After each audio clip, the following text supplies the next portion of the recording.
Hello everyone. So today my children and I went on a long drive and we went to this little park. It's a park at a Christian location. I don't want to say exactly where it was, but it was a very Christian business location, and they had a park with about six big tree house. There's the tree houses, basically they're like this big little house, a little room, and they had a table in it, and then they had a little porch, and they had a slide going down. Mama, there are about six of those. There used to be 3 chairs. She said so. Okay, so they used to have chairs in there. Apparently they took them out. Now, I imagine why they took them out. And I'm going to have my children tell you what happened, but I'm not going to show them on video. I'm just going to let them tell you what happened. Go ahead, dear. Why don't you go tell what happened? Bye. Oops. Sorry. Why are you pointing it at me? I wasn't pointing at you. No, I had it pointing at myself. Go ahead and tell what happened, dear. Why? I don't like being on video. But I wanna. Go ahead and tell what happened. Bye-bye. Well, yes. We was in that house, and the girls were in there, and then a boy came in. He knocked over the table and started yelling and screaming. And then what happened? Well, one of the girls tried to put the table back up. The one who took off her sunglasses, I think, and she was almost done when he pushed it down. So he pushed it down a second time, right? Yes. And so my children were telling me this story when they came out from their tree house. And there's a little boy in there too. Mm-hmm. So there were about four little girl. So there were about 4 little girls in there, right? There were 4 other girls in there, plus my 2 little girls, and then this little boy that went in there and did these things. So my children, Another little boy, but he was nicer. I guess there was another little boy who was much calmer. Yeah, he stayed on the porch with someone else. Okay, so you hear what happened from a child's voice. All right, and there's another story. You want to tell the story about the other story that happened at the other park? Okay, I'll tell you guys about that in a little bit. But anyway, so this shows the signs of the times that we're in, with hearts growing cold, and I'll tell you why. Because I was sitting next to this lady when my children were telling me what happened. And she heard them telling me what was going on up there. And she starts telling me, and what's the big problem? What's all the drama? You all have a problem with that? What's your problem?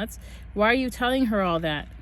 And then I look to her, and then she starts saying, well, that's my son up there. And, I can't even remember all the nastiness she started to say. And I said, well, we need to teach our children to be loving to one another, to love one another. And I said, it's our job to teach them. Can you could go up there and tell him to put the table back down. And she starts giving me the finger and told me to shut up, and that I need to go educate myself, and she's not going to go up there and play tea party with them. That's not for her to go up there and play tea party, and we're just making too big of a deal out of it because he's only 3 years old. Well, you know what? It doesn't mean that she can't go up there and say, put the table back down, stop throwing the table, why are you yelling at the other little children? She could have done that. Or she could have just said, don't yell at the other little children, put the table back down. We don't push tables all over the place. Let the little children put the table back. Because he came in there, like my little girl said, and he starts yelling right away, throws the table over. The other girls pick the table back up, and he pushes it back down before she can even completely get it picked up. And, there's just no excuse for that.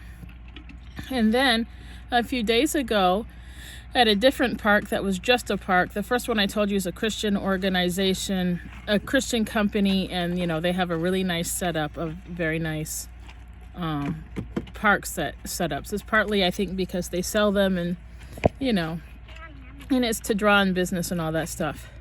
But in any case, a few days ago we went to another park, and my daughter, who recently got glasses, and I think that might have something to do with it in the second situation that I'm about to tell you about. So we were at the park, and my little girl and her little sister, they, start climbing on the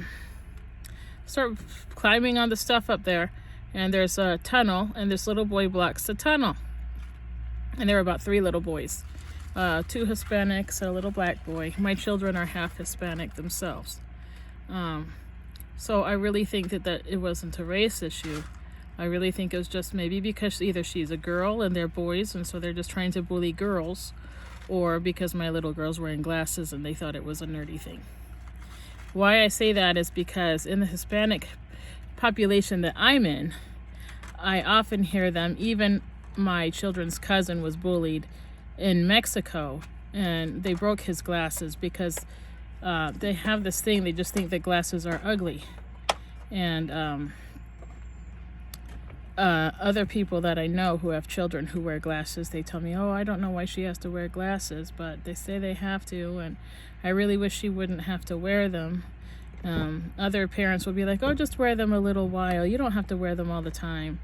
Other kids tell them, take your glasses off. It's worse in the Hispanic, or at least Mexican community, than it is amongst, but I know that's a big thing with everybody. When I was little, and I first went to school with glasses, I was bullied about that. Oh, you wear glasses now. Oh, you have 4 eyes. So it's not just a Mexican culture thing, but it's even worse amongst them in the Mexican group that I know. But in any case, so I don't know if it was that or if it's just because she's a girl and they're boys and they're just bullying girls.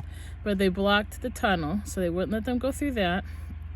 Then another instance, they pulled my little girl by her feet.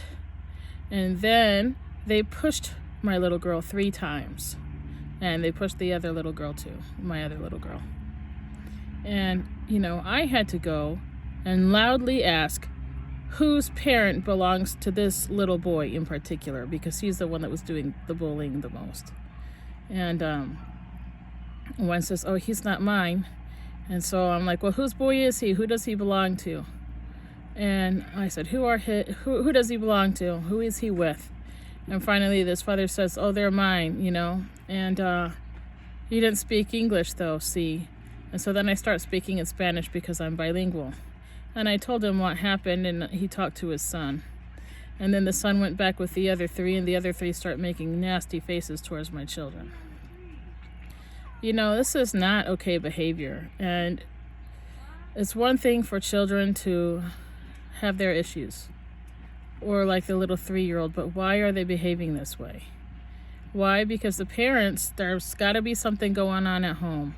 Like how that mother responded to me. The father, he responded in a good way. Maybe the little boy learned to be that way at school. All 3 of those little boys. Maybe they learned that behavior at school or in their neighborhood. But the mother today, the way she responded, boy, that just shows that it comes from her. And this world is becoming a very cold place. And you know what?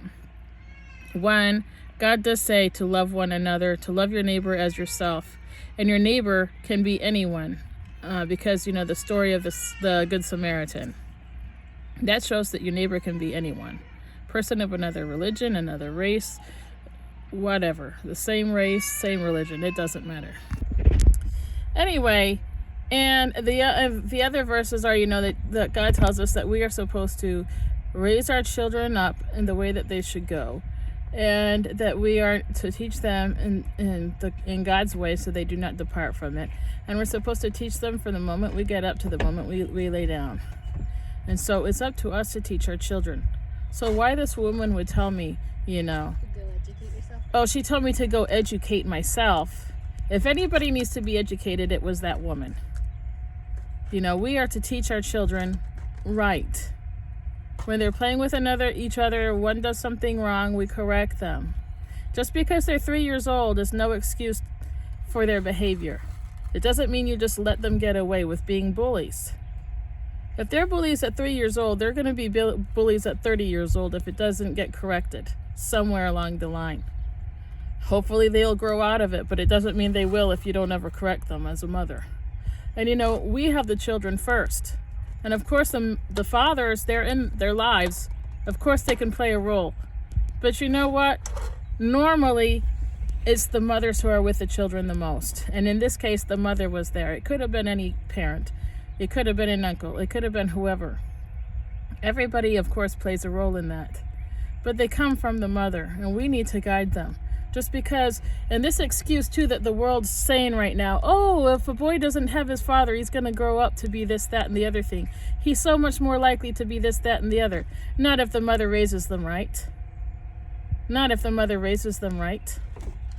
You know, they come from us. We're completely capable of teaching a child right from wrong. Not having a man in your life is no excuse whatsoever. Because we can read them the Bible. We can teach them.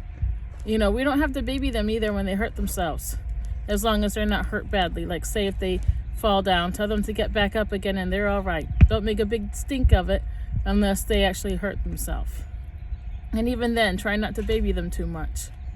You know, try to help them to be strong. Tell them, you're going to be all right. It's going to be all right. You know, and of course you can hug them and whatever. But I'm just trying to say, you know, try to help them to be strong instead. Tell them, it's all right. You're going to be okay. Be strong, you know, and you be strong for them, you know. But we are capable of teaching our children right from wrong. We're capable of reading the Bible with them. We're capable of talking to them about God. And we're capable completely of talking to them about what's right and what's wrong, period. This thing of, oh, if there's no man in the life, the woman can't, you know, the woman's just worthless then? That we aren't capable of guiding our children and correcting them? No, we can.